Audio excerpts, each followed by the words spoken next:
Welcome to the 2024 Economic Recession and Preparation Channel. I'm your host, Tony. Thank you for joining me on this midweek edition here of the channel. Thank you for your support. Please be sure to subscribe and read all of your comments, and I appreciate your support of this channel every day. I appreciate all of you, ladies and gentlemen. Now, we're going to be talking about just three brief things today. Nothing major. Here we go. Gas prices hit 4-month high. Here's why analysts expect more price surges. Well, look, remember we had a little lull in gas prices a couple months ago where it was down to some of the lowest cases, almost $3.05 a gallon nationally for unleaded. Now we can see gas prices surging, hitting a 4-month high to $3.31 per gallon nationally. Some people are up to $3.75 for regular. And of course, California and other states are already above $4 a gallon for regular gasoline. So drivers in the U.S. are paying roughly $3.31 a gallon of gas on Wednesday, according to Gas Buddy, and AAA puts gas slightly lower at around $3.29 a gallon. Prices are highest in Hawaii, where gas topped out at $4.71, followed behind by California, of course, as I just mentioned, at $4.70 a gallon for unleaded, regular unleaded. 6 states are averaging over $3.50 a gallon, including Washington, Nevada, Oregon, Alaska, Illinois, and Pennsylvania.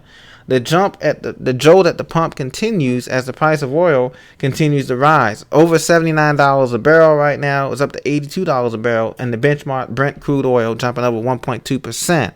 Ladies and gentlemen, as we head toward the spring break for many of these college students and other students as well, as we head toward these other factors into springtime and into summertime when we know gas prices peak, it's going to be not uncommon to see gas regular unleaded approaching $3.94 a gallon. This is going to be very dangerous and very costly to a lot of the truckers or suppliers who have to truck food to trains, had to truck diesel, that to truck anybody to truck diesel supplies to timber logging companies, anybody in trucking or shipping or manufacturing. These gas prices are going to be eating into their budgets. Jet fuel is going to be continuing to rise as well, and you can expect your ticket prices, which already, by the way, ladies and gentlemen, ticket prices, as you know, if you're looking for a summer deal or a fall deal, ticket prices are already on the rise from the big four, Delta, United, American, and Southwest. Ticket prices are already higher than normal. We haven't even got into the summer, haven't even gotten into spring yet. Meteorological spring, of course, began March 1st, but the real spring doesn't begin until about 3 weeks later,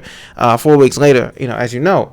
So this is also, they keep blaming it on turmoil in the Middle East and all of that and blah, blah, blah. But the bottom line is that this oil price is going to be a big dent into this economy, except for the few people that are going to be making a big profit, the top upper 1%, obviously. Now, ABC News had a great article out March 1st today. Does a 4-day work week work? Companies share results after 1 year. Dozens of companies participated in the 4-day week pilot study in the UK. This is in the UK. However, you know that many American companies have already tried that, and it works. A lot of employees feel more productive at home. Let me know what you think. Has telework worked for you, or working from home, full-time, part-time, or some kind of hybrid where you go into the office 2 days a week and telework the rest of the days? Let me know. Has that worked for you? They did this study in the UK, and they suggested that the 4-day work week model benefits businesses and employees alike. So now we're going to have even more. If this is the case, then if this verifies as true, according to the report, ladies and gentlemen, that means that we can have more people adopting this 4-day work week, okay? Whether you do 4 10-hours or 4 12-hour weeks, Now, I know that some people are nurses or other careers like that where they may or have already been on that schedule or may feel like they can't, obviously you can't work from home if you're a firefighter or nurse or something, police or something, like that, or something like that. But you can. Do you feel like this model works in your opinion? Let me know in the comments. I feel like it does work. I feel like we're going to have a lot more empty, vacant office space, and commercial mortgage-backed securities are really going to take a hit from this, ladies and gentlemen, because imagine this. Companies are paying a lot on these leases downtown and then some of these closer to near inner ring suburbs in the heart of these big metropolitan cities. And now they're saying, look, we don't have to rent out a big skyscraper. We don't have to rent out a big leasing space office complex when we can just have the employees work from home. They got a VPN. They got all that kind of stuff anyway. They can just work from home. They don't have to access all the company documents right on site. So this is the advantage. This seems like a 50-50, a win-win for both employers and employees. But let me know in the comments what you think. Even if they save money on this, do you think there's going to be other input costs that come up as a result of them supposedly saving money on this employee staying at home type of work day?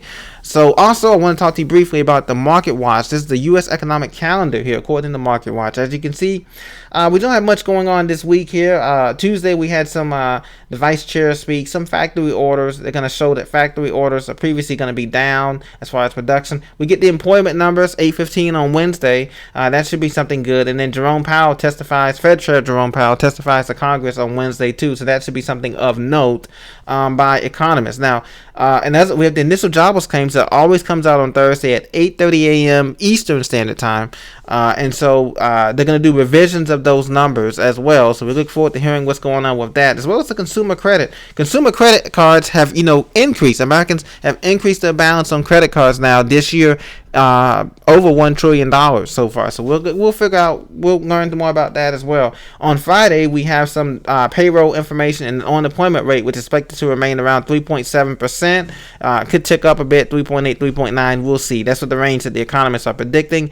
And they're going to talk about hourly wages remaining flat. As you can see here, it's only 2.2% increase or 0.6% increase.